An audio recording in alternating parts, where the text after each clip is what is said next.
This is the Unchained Binge Podcast. I'm Kaylee Fretz. We're going to go deep on Netflix's new Tour de France docuseries, Unchained. Today is episode 5, Breakneck Speed. In today's episode, we get a lesson in descending from Tom Pidcock. We warm up to a rider in the twilight of his career, and we confirm Neilson Powless had a great breakfast. Let's get to it.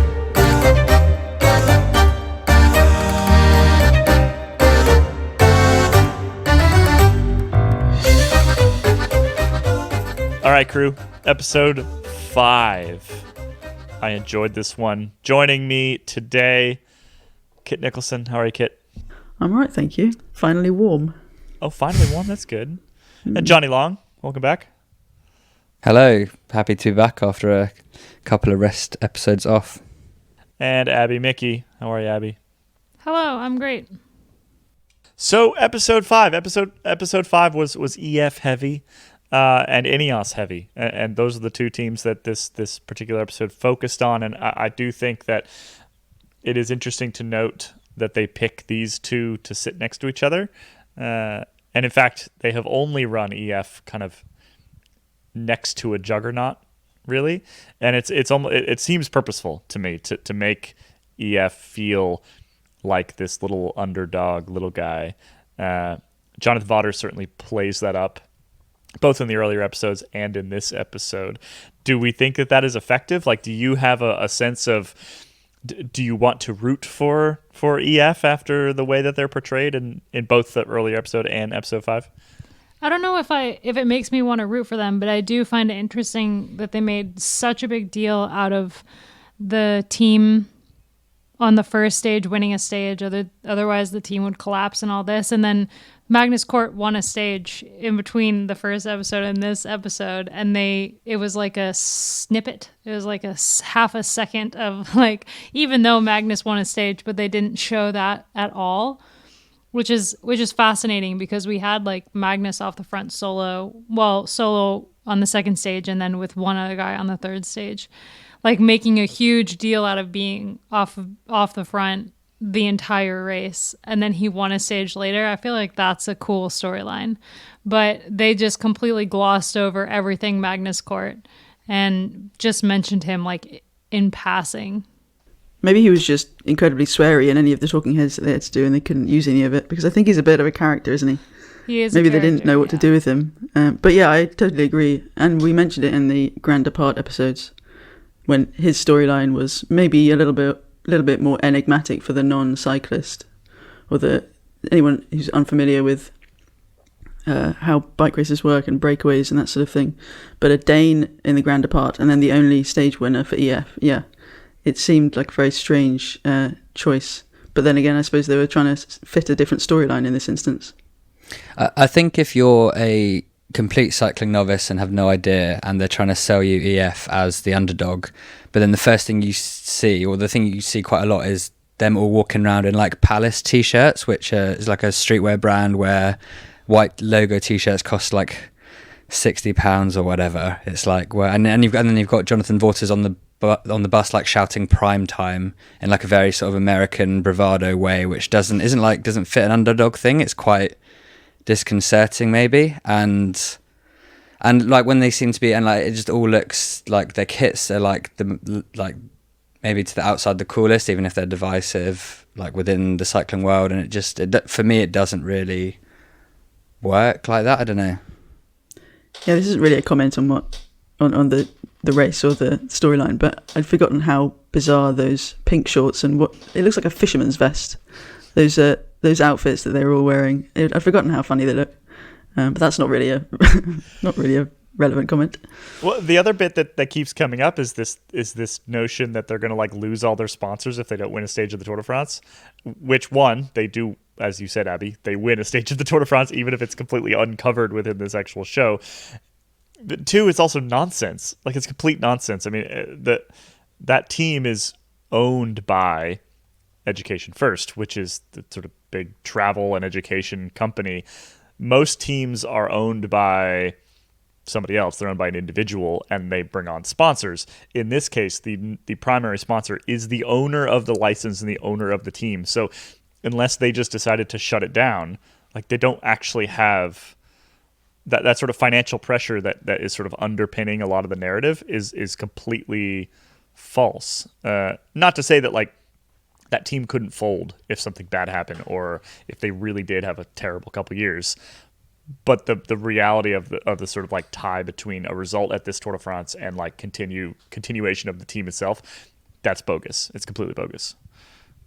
Also, it goes in contrast to kind of what the message that's been coming out of the team in the past couple of years, as we've seen like Lachlan Morton go and do his like alternative calendar and like make the whole pitch that, you know, bike racing is more than about winning, and it's about sort of the journey, and that's kind of been their pivot as well, with being the fun team, because I guess being fun is something you can almost guarantee, whereas winning isn't, and that maybe makes them, if maybe it doesn't make them more secure, but it at least makes them one of the more visible teams, which is as close as you can get to, you know, a guarantee that you're going to survive from year to year. I mean, catching people up to speed who maybe don't follow cycling as closely and have just watched the series. Jumbo-Visma are Jumbo as a title sponsor are pulling out after 2024, and then Gorillas, the food delivery app, have also pulled out, suddenly losing them €5 million in sponsorship. So even for a team that wins all the time, that was no guarantee for them to be commercially viable, as Jonathan Vaughters was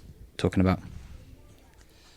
So the episode opens up with a lot of Ineos as well. Like I said, that this episode is those two teams, and they're trying to contrast them both in terms of kind of the management style and the wealth behind them, the resources behind them, as well as there's sort of like there's a rider against rider contrast, right? That pops up in the latter half of the episode when we literally have an EF rider versus an Ineos rider duking it out, however briefly, on Alpe d'Huez. And it opens up with a lot of stuff about Tom Pidcock. And I think that he's an interesting rider to have chosen to be kind of like the other main character at Ineos. So it's him and Geraint Thomas are essentially the two main characters at Ineos. I think he's an interesting character to have chosen because he actually does he runs counter to the narrative that Ineos is this behemoth, this sort of like faceless robotic behemoth, right? Because I think he's quite charming in this episode. Like he's a bit, I don't know, he's a bit rough around the edges, right? So, but he feels quite honest in that way to me. I mean, I think it definitely made me like Pidcock more, seeing him in this way, like a little bit more up close. But yeah, once again, I feel like they've made weird choices with the character that he plays and his role in the show. Although I think when it comes to this stage, like there was no one else that they could have possibly focused on because of the style in which he won it.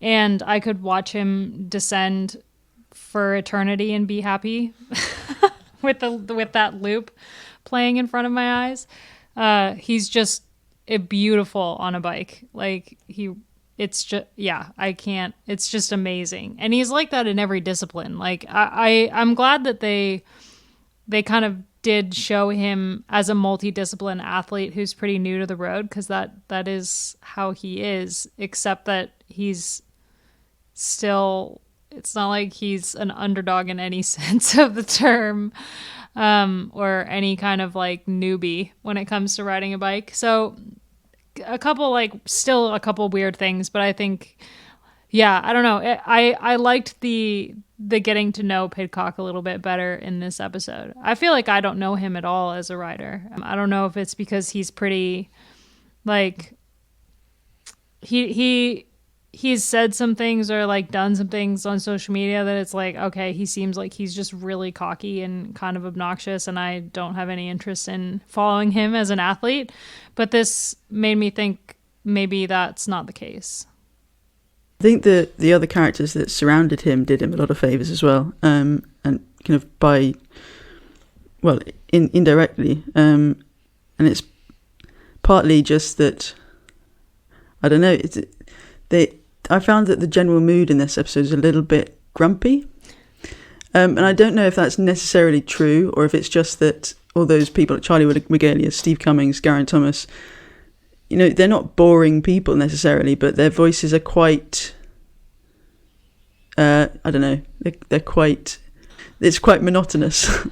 and so it was all very slow paced, and we're just going to do this, or not sure this is a good idea. Even when Pidcock was descending, it was like, oh. Yeah, or when Wiggalius said about Powless's attack, I'm not sure that this is a good idea. It was just kind of, yeah, that was one of the standout moments for me of the episode. It's like, oh, these guys just, I don't know, they need a Lucozade or a Red Bull. But then you've got Pidcock, who he is a bit coarse, but he's both confident and almost in a way experimenting in his own skills. He knows obviously how to descend better than anyone, and he throws himself off the mountain. But he's also a bit like Geraint Thomas at the other end of the scale, or at the other end of the age scale. Media training doesn't seem to feature necessarily for him. He just says what he wants. I felt it was a much better representation of the British flavour within the peloton, to see this side of them where they're not stuck up in front of the cameras. So much better than the sort of Bradley Wiggins era flag waving, sort of all playing up to stereotypes. Charlie Wiggalius just giving sort of an understated reaction is just so much more real. But what was interesting, I thought, was that for the first time we saw a bit of an edge to Geraint Thomas when he was asked his opinion of what Pidcock could be allowed to do on the Alpe d'Huez stage, and because you've never really seen Geraint Thomas defend his corner publicly as a leader, because when he won the Tour it was he ended up in yellow, and even though we know internally he has had to defend his corner as leader and argue for contracts and status or whatever, but it was also he was almost reluctant to do it at the same time. It was cool to see that. And then you also saw Pidcock, on the other hand, a guy who in front of the press is always super confident in his own abilities and will defend his cachet. And then when he was asked what he thought he could do on the stage, he was looking at the profile and was I don't know what's going to happen, and I don't know what to do. And they're well, maybe you could go in the break, and he's well, I don't know, that's going to be hard. That, I think that was really. It's really great insight, and I feel the further we get into the series, with the Granon stage, we got great insight if you'd already watched the race, and it added more. And it was the same with this one, because you actually saw more about who the riders are when they're not that they know they were being watched, but it's they're more comfortable with showing actually what they think. I think it also helps that they know that this is coming out months and months and months later, right? Nothing they say in real time. They don't say anything tactical in real time, right? We can ask them the exact same question, and we're going to get a very different answer, because they know that we're going to publish it that night, and their competitors are going to see it the next morning. And in this case, they know that it's whatever they say is relevant, right, from a tactical perspective. So I do think that actually that helps. It allows them to get more out of these riders than we can in the moment, right? The contrast between the kind of young gun and the old man, I thought was quite interesting. The old man, of course, being roughly my age, and so I don't love the portrayal of headed imminently for the grave or anything like that. But Geraint Thomas is near the as he says, twilight of his career. He knows it. And the other kind of angle that came along with that was this internal need for him to kind of prove people wrong that was played up quite dramatically. Did we buy that? Do we buy the sort of members of the press are mentioned by him, not by name, but just sort of us as a group, right? And one of the things he says is that that we won't take some of the things he's doing well. The press didn't really believe in him ahead of the race. If I look back at the previews that were written, everyone's kind of got him maybe he can pull a top 5, maybe he can do a decent ride, but he's not a contender, right? And the way that this is framed is certainly that he wanted to show people once and for all that no, in fact, he is a contender, and he was a contender at last year's Tour. Do we buy that? Remembering back to that time, yeah, I definitely bought it at the time, and I think it was portrayed fairly. I think it was almost downplayed from what I remember the reality. Well, what the reality that was painted at the time. He went to they started the year with a different leader in Egan Bernal, and then they had to completely rejig their plans. And I don't think Pidcock was originally meant to go to the Tour that soon. So it was a completely different Ineos to what it had been 6 months earlier. And he didn't even have a leadership role when he went to the Tour de Suisse, if I remember correctly. And then he won the thing. So he was proving himself for the months running up to the Tour. So yeah, I bought it. And in fact, maybe they didn't quite ham it up enough. I mean, the thing with him being taken as seriously as a contender, I mean, he was never in the 2-horse race between Vingegaard and Pogačar. Like, I remember we were writing articles of like Geraint Thomas is even more third, or is the most third he has ever been. But what had preceded the Tour in the winter was a contract renegotiation between Thomas and Ineos, and basically he was, saying he was worth X amount, or they maybe wanted to squeeze the contract a bit more, because the contract he had before was post-Tour, where you obviously get a huge bump because you've just won the biggest bike race. And so I think a lot of the conversation was more that he was doubted by the upper management in Ineos that he was capable of a result. And I think him coming third at the Tour was a confirmation that he did everything he could outside of those two who are sort of untouchable, that he was still worth the status of being a huge rider within the peloton. I wonder if I can almost guarantee that contract, as a result of the way that the negotiations played out, I can almost guarantee that contract has quite a lot of bonus structure in it. And I would imagine he did pretty well out of getting onto the podium at the Tour de France, because if there was debate over sort of where he stood in terms of his decline from a Tour winner, that would be the way that I would structure it anyway. Is, well, okay, if I prove that I can do it, then I get the reward, and if I don't, then you were right, and my salary goes down, right? My guess is that's the way that it was put together. Speaking of old men, I thought the portrayal of Rigoberto Urán was interesting in this episode. And the most interesting part being how he described himself, which was, if I've got the right piece of paper, he said, "My job on the team is to bring joy, to make the guys happy." It's even better when you say it, for some reason. Yeah, and because that's basically all he does in the episode, because he then, as we know, he had some bad luck, and it was over to Powless. So he has this kind of quite sweet mentor moment, and then hands over to the young guys. I assumed it was just like a joke that got lost in translation. Like he's the South American Geraint Thomas who like makes dad jokes, but we didn't get it. I don't know. My Spanish isn't good enough to interview Rigoberto Urán, but I have sort of been near interviews with him with Spanish speakers, and got a decent sense for kind of who he is as a personality. And it wouldn't surprise me if he actually genuinely does see his role in that way these days. I mean, he's always been kind of a bit of a prankster and a jovial personality on the team bus. Framing him as sort of like this father figure, which is what Jonathan Vaughters did throughout that segment, and then kind of turning around and, well, he had all these issues, and they're forced to look to the next generation.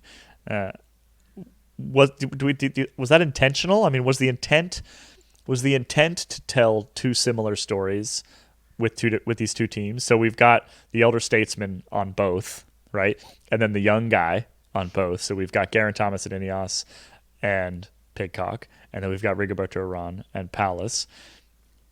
Was that the framing of this whole episode? And then basically Rigo ended up, not doing anything because he crashed and had a bunch of bad luck. Or am I just reading too far into that? No, I think that's bang on. I think that's absolutely what they were aiming for. The kind of passing the mantle on to the next generation. Although it's slightly different with Ineos, but in this episode, it is very much over to Pidcock. But yeah, I think that's absolutely what they were intending on. It's that mirror that we had in episode 1 with the Bissiger versus Soudal Quickstep time trial day. Do you reckon it's too much of a stretch to say that it was like sort of a search for meaning for both the teams? Like, in the Drive to Survive series where they follow like the mid-pack teams who like are trying to like gather up some semblance of like coming 10th in a race as being like a huge success. Like, you have Ineos who, when they in the show, they highlight how they won 7 out of 8 Tours de France with Sky, and now they haven't won in 3 years, so they're trying to figure out what they're all about. And then with EF, like with the relatively smaller budget, they're winning a stage and that's great, but then they're also trying to figure out what they're about too. And maybe that's where the focus on like just getting to the next year comes through, because that's then considered a success, I guess, if they just keep the team going. I don't know.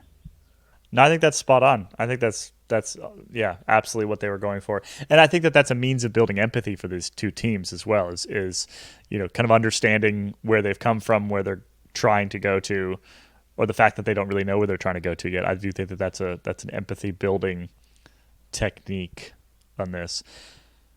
What were some of the other kind of cues in this one? Like, where did the music stand? I thought the music did a lot of work in this episode, but I think that's partly because the voices were quite hard to get excited about. And I don't mean that, I don't dislike these people, but I did find the whole thing a little bit muted. So the music, I think there was a lot of music happening. I'm not trying to be a downer on these on these blokes with the monotonous British accents, but it was there, and I can say it because I'm British. I also just think though that the like having Alpe d'Huez with all the fans and stuff is enough of like you don't want to take away from that too much. And like also just to go back to the Pidcock descending, like when he like just went past Froome, who's like a 4-time winner, just like it was I don't want to say embarrassing for Froome, because obviously he's like, after his big crash, probably not that much of a fan of descending as maybe he used to be, if he ever was. But just like showing that, it was so good to like really visually be able to see the difference, like even if you had no idea what it's like going down that descent. In terms of the music, I really like the opening. Like, loved the. Me too. The opening music was like, it was like some kind of like horror movie music almost, with like a ticking clock. It was very cinematic. Introduced Ineos, and it felt really like spot on for me. Yeah, like a kind of anti-hero theme. They should have played Taylor Swift.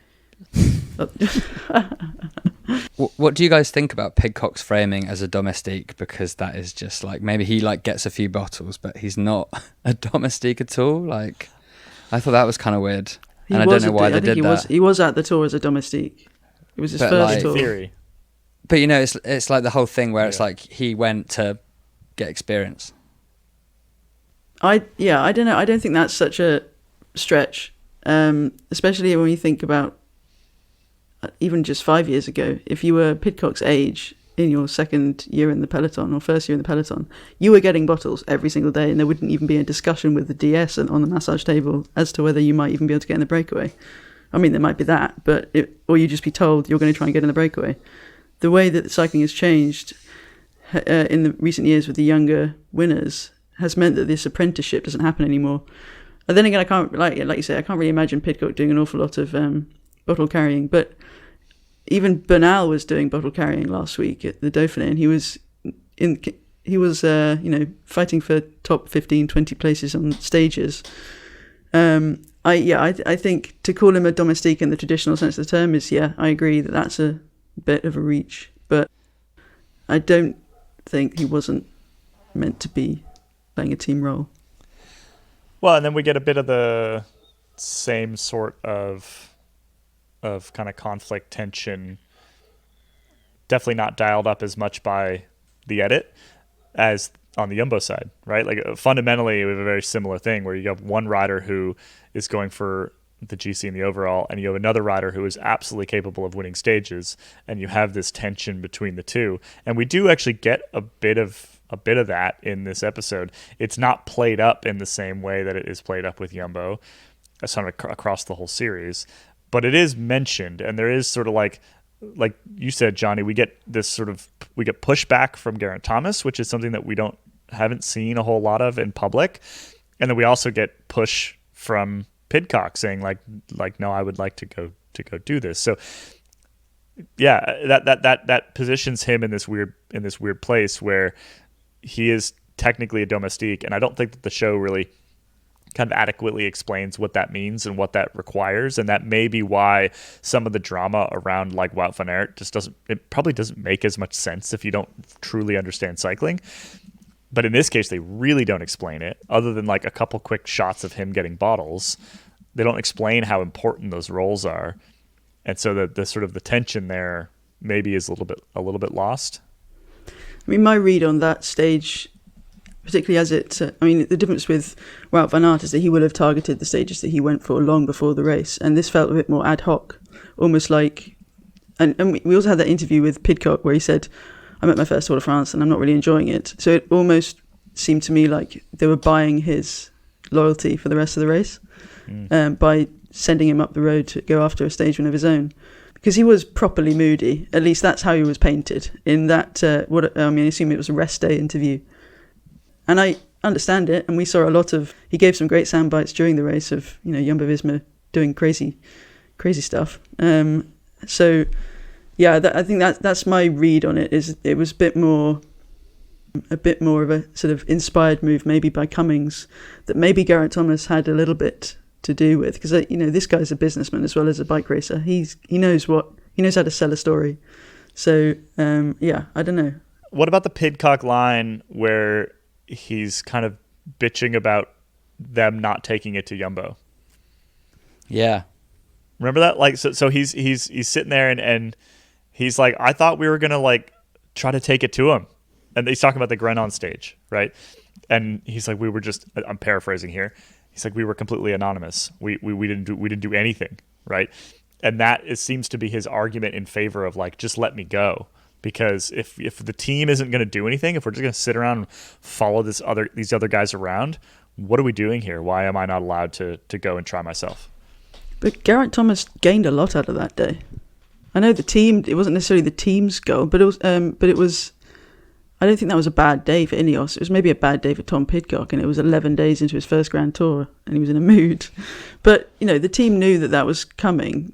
Cummings was quoted as saying in the last episode, he's got a feeling that Jumbo-Visma are going to do something over the Telegraph, and they did. And Thomas was obviously ready.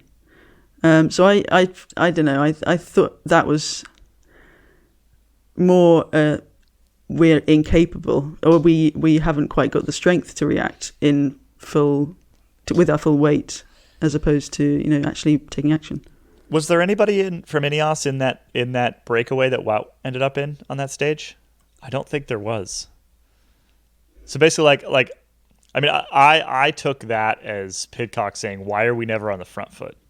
Like, yes, Geraint Thomas ended up having a good day on the Grenon and it actually worked out quite well for him on GC. But that was basically just by him following people, right? They were never on the front foot. They were never the Ineos/Sky that we have seen for much of the last decade. And my read on that simple little line was basically like, what are we doing here? Why are we just following this other team around and letting them be the dominant force? And then again, that was kind of his argument for, if we're just going to follow people around, then why you don't need me? You should just let me go up the road and try to win a stage. It was interesting when you saw it alongside Neilson Powless, who sort of seemed to not really be phased by winning and losing that much, even though he tried to say how disappointed he was. But like Pidcock sitting on the massage table after the Grenon stage was just like pissed off. And also he's first Tour de France young pro talking to like his DS like that. He's like in charge of everything, and then you see him go out the next day, and as Jumbo like bent the race to their will the day before, he then basically does the same thing, because he wasn't in the original break, attacked off the front of the bunch, chased them down, then like left them behind on Alpe d'Huez. Like he basically went and Jumbo'd the entire field that day. And so I think that was the biggest thing, and it showed how you have to be, just like you have to be so desperate, and the desire to win has to be so possessive that you can't, that it's like a reaction rather than just like Jonathan Voss is standing by the side of the bus being like, Neilson looked really good at breakfast this morning, which I thought was the best quote from the whole show, the whole episode. Just like this sort of, licking your finger and sticking it up to put it in the wind to see which way it's blowing. Just like, what, he was really like enjoying his Cheerios, so I think he could do it today. Whereas Pidcock's probably sitting there just not even chewing his Cheerios, just like swallowing them whole because he's so angry. Yeah, exactly. just like so hell bent on winning whatever happens. He was eating gravel, Johnny. That's what they do, and they're really, really hard, isn't it? I think, like, in terms of what you were saying, Kaylee, it's not like racing defensively and walking away with the win is that new for Ineos. Like, that's Sky's whole thing, is that they just control the speed fast enough that no one else can attack and everyone else eventually just gets dropped. And that's how they won so many Tours de France's and other Grand Tours. That's their whole thing. And I think it's really interesting to see Pidcock on the team, actually around the team, since they still have this mentality and have never really, they talked about doing away with it at one point, but they never really actually did it when push came to shove. And so I really liked seeing Pidcock amongst the team environment, because he's clearly not a rider who's happy with that kind of racing style. And a lot of that comes down to, like, he's part of this big three, right? Of like, wow, Mathieu van der Poel and Tom Pidcock. They're mountain bikers, cyclocross racers, and road, and they've really changed the game on the road side. And I think for seeing this episode and seeing him on the team, I was even more confused about why the team signed him, because he just doesn't seem like he fits at all with the way that they race, their mentality, like anything that they do. And I think a lot of it is that he's British and he's like world champion in multiple disciplines. And so for them, like, regardless of whether or not he fits in with the team, that would be a huge deal as a British team to have him as part of their roster. But that I think that seeing him talking to his DS was really interesting, because it's like, that's just him like wanting to change the system of a team that's literally never changed since the day it was formed. Well, and him making the point that, like, we're racing the same way, but we're not actually controlling it.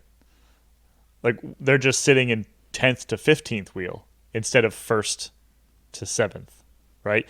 And what is the point at that point? Like, what are they doing? You could just sense the frustration. Yeah, for sure. Like, you could tell he was super frustrated, and their methods used to work and they don't anymore. And I think Pidcock is maybe a rider to force them into a new age of bike racing. I mean, I will eat my socks before I think I'll see Ineos race aggressively or with any kind of panache, but Pidcock can do it. Did Egan Bernal race a little bit of panache at the last year's Giro? The year before, yeah, 2021 Giro? I mean, it's all their young guys. Like, it's Bernal, it's Theo Gegenhardt, and it's Pidcock. It's their, well, like, I don't know. Teo's still young, sure. Like, yeah. This is why I think Pidcock may never be a GC rider, and I will stand corrected probably, but I think he gets bored, and I think he wants to target. I want to see him targeting one-day races, maybe the odd week-long stage race, but I just can't imagine him sitting at the back of a Skytrain and just plugging away in the mountains. He'll want to do what, if he's got the talent in him to do what Pogacar does and goes on a solo rampage on stage 9 and takes several minutes, then fine. But I'm not sure Ineos is where he's going to do that. But we're maybe moving away from the episode now. But still, yeah, he's an exciting rider. This is the stuff that underpins this entire episode, though, is this context that I don't think that necessarily fully comes across, and the history of these riders and the history of that team, right? Because the other thing that was really interesting to me is that they paint Geraint Thomas in this very positive light. Like, he is absolutely a protagonist of this. He is. You're definitely supposed to be rooting for Geraint Thomas. You're supposed to be rooting for him as he fights against age and time, as he kind of fights for his position within the team, as all these other things. And if you know the sort of the history and the context of this team, like, yes, lots of people are fans of Geraint Thomas. Yes, I think he's one of the most sort of amicable people that we deal with as media. He gives a great interview. I think he's genuinely he's a pretty nice guy, but man, is he a boring bike racer, right? Like he in this tour in particular, you see it. Like the way that he gets this podium is by being incredibly consistent and just following wheels forever, right? And it's the way that this team has operated for a decade. And that kind of runs counter to him being this like positive, this protagonist that we're supposed to be rooting for. And yes, I should say, this is probably a somewhat sort of like non-British perspective. I think that if you were a Brit watching Team Sky dominate in 2014, 2015, you may view this slightly differently. But yeah, those two things are difficult for me to square in my head. This sort of like this guy that this show is trying to get me to root for, and the fact that I don't think I've ever seen him like attack anybody before 800 meters to go in a single Tour de France ever. Imagine if they'd done a Netflix series back in the Team Sky Tour years. Like, that would just not work, right? How do you like build any sort of storyline over 8 episodes when it's just like Chris Froome's got 4 minutes on Nairo Quintana? An hour on his elbows. Yeah, you're like focusing on Jean-Christophe Perraud's like battle and desire for third. Or... Tommy Vauclair's tongue. Actually, that would have been pretty good. Yeah, but like, yeah, If you have no idea what we're talking about, if you're brand new to the Tour de France, just Google Thomas Voeckler, Voeckler, tongue, and you're welcome. Yeah. Maybe maybe get a GIF. Like, I think you probably need a GIF to like truly. Yeah. There's probably GIFs out there. Anyway, sorry, that's sideways. I think the problem is that when it splits into episodes like this, when you're focusing on a guy who's not necessarily supposed to be the protagonist, then it's hard to get that excited about it. But like when the race is going on and you have the real protagonist like Vingegaard and Pogačar who's like got more personality than a lot of the others, then it's much better and more satisfying to have Thomas playing his like supporting act and his like side quest of defeating age and doubters. But it's kind of hard to get excited about him. I don't know. Do you want to talk about the like him on the like them all just like the massage just suddenly being introduced into a thing that happens?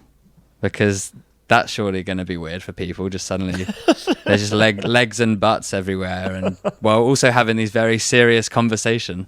We talked a little bit about that last when you were out, Johnny. Okay. But we didn't go. I mean, we kind of explained why they're doing massages, right? It's just sort of ostensibly aid recovery, but also probably just sort of like relax and drop cortisol levels or something like that. Yeah. I'm actually surprised it took this long to have this much massage because if you were going to ask me like where are they going to get these interviews, like what time are they going to get that's when you get them, right? Back in the good old days, like prior to my career as a cycling journalist, by probably at least half a decade or if not more, but I have heard tale, if you had a good relationship with a rider or a good relationship with a team, like that's when a reporter could actually potentially get a one-on-one in the middle of Tour de France. You would get invited up, I've got a massage for half an hour at this time, which means I'm not eating, I'm not with my teammates, I'm solo with a soigneur. That's when you can come interview me. That used to happen. And so my assumption was that that's when Netflix would be granted access. And I'm like I said, I'm actually kind of surprised it took this long to we have seen Ben O'Connor sulk on the table and Wout van Aert be told off. True. It's not the first one. But This was a massage-heavy episode, is what I'm saying. It was, yeah. Yeah. In some ways, it's kind of good that it's keeping that tradition alive, because otherwise it threatened to just disappear completely, right?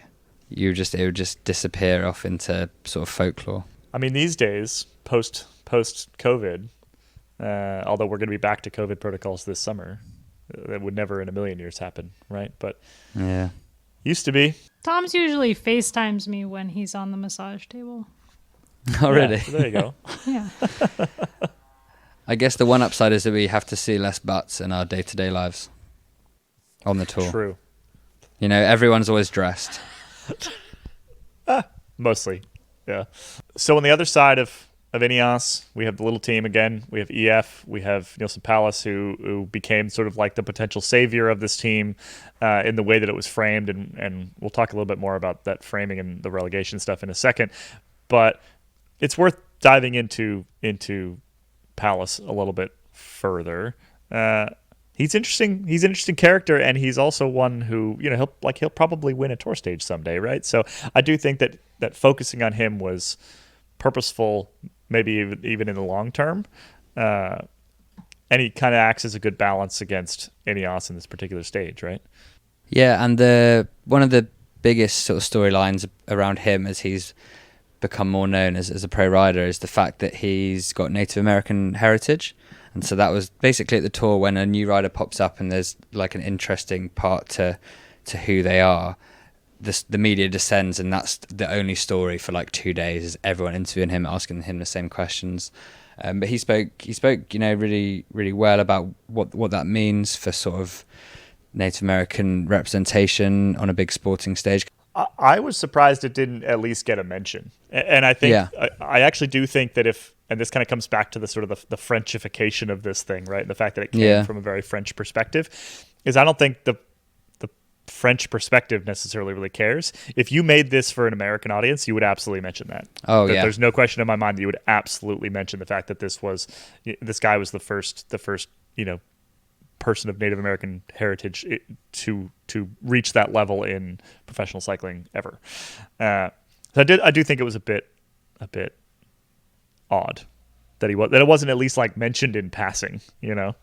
Yeah. I also enjoyed when he was showing us into his apartment. He's like, oh, you know, there's still a lot to be done here. And it was literally like he'd moved in 5 minutes ago because there was like one chair. Like if his girlfriend wasn't there with him, then it would literally be in a camping chair and a TV, like a guy in his 20s apartment. But at least like there was some piece of furniture. I really like, because you never get to see, like, because on Instagram obviously no one takes pictures of like their real lives. So especially for us who follow a lot of these riders closely, like when we saw like Wout van Aert's kitchen, like it actually is, it can be really not revealing, but it's just like a moment of true, like you see what them and their lives are like. Yeah, what have they chosen to have up on the wall, and how do they, you know? Yeah, looked like a nice place though, and a good view. Very nice view. He's doing okay. Nice. A little bit of insider though on that is that he they literally just moved to Nice. Yeah, there we go. Which would make sense. Well, like just now. You mean before the Tour de France last year? Well, before they filmed for that episode. Like I think they literally moved the week before. It would have been like a week after they moved it to their place. That is stress. That's stress you don't need, isn't it? It's like I've just moved to a new country, got a house, and now Netflix are coming. His girlfriend or his wife. His wife is actually like very, very stylish. So I imagine that she is like slightly horrified that that's the portrayal of her home on Netflix. Well, at least it was clear they'd only just moved in. Yeah. Yeah, that's what we need for next year. You know, we need to see how big a kitchen Wout van Aert now has that he won all those stages and everything. And then we also need to see how Neilson Powless and his wife furnished their house. Like they're the narrative threads, like the cliffhangers that I'm. Yeah, what does it look like? How big is his TV? Returning to the bike racing.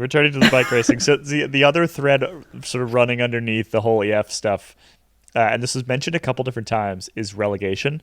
And we should say that relegation is a relatively new thing in professional cycling, but it was a big deal, particularly last season. Anybody who follows like European soccer or British soccer, football, will understand roughly what that means, right? Like the bottom teams get kicked out of the top league, and some of the top teams from the lower leagues get moved up. We had sort of a version of that in cycling last year, and I do think that when Jonathan Vaughters is kind of like playing up if we don't win some stages, we're going to lose all our sponsors. That is the only sort of semi-realistic tie to that perhaps happening, is basically if EF was sort of low enough on the standings that if they had a terrible tour, like if they didn't get any points at the whole tour, they might have been relegated. And that genuinely could have presented a real problem for that team. And I personally don't think that EF would give up on them. They'd probably still get into the races that they want to go to. It'd probably still go to the Tour de France, but it would certainly it creates a lot of problems for a team if you get booted out of the World Tour, because the World Tour guarantees access to the Tour de France. And a lot of the contracts that they have written with sponsors are basically, if you don't have access to the Tour, guaranteed access to the Tour, then this sponsored deal is null and void, right? So there is sort of some genuine jeopardy in that relegation discussion. I still think it was sort of pretty dramatically played up, but there's something there. All right, so to wrap up today's episode, what was missing from this? What context was unprovided? The only other thing I can think of is when we finally saw the snippet of Magnus Cort and EF celebrating his stage win. It's customary for every victory, I guess, that the evening in the hotel, the team will like pop a bottle of champagne, like everyone have a glass.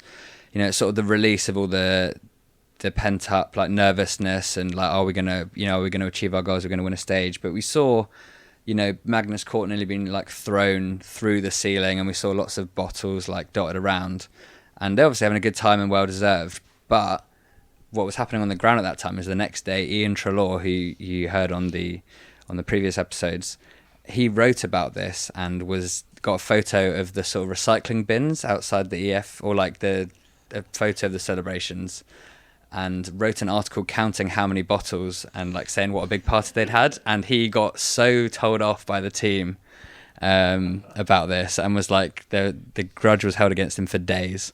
That we should mention that this was done in a lighthearted, like they had a great time. Ian's not the party police. Yeah, no, he wasn't party policing. He wasn't shaming them for drinking champagne. It was positive, but I think maybe not taken super well up the chain there a little bit. Yeah, I don't know. I just thought that's a fun little anecdote that now millions of people have seen how much they like to party, and then we got to see it after the end of the tour when we went to their party, and we saw on the boat.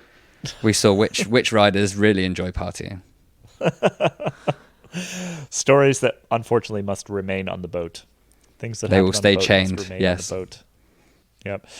All right. I think that's it for episode 5. Things are heating up. We've got more and more characters coming into this thing.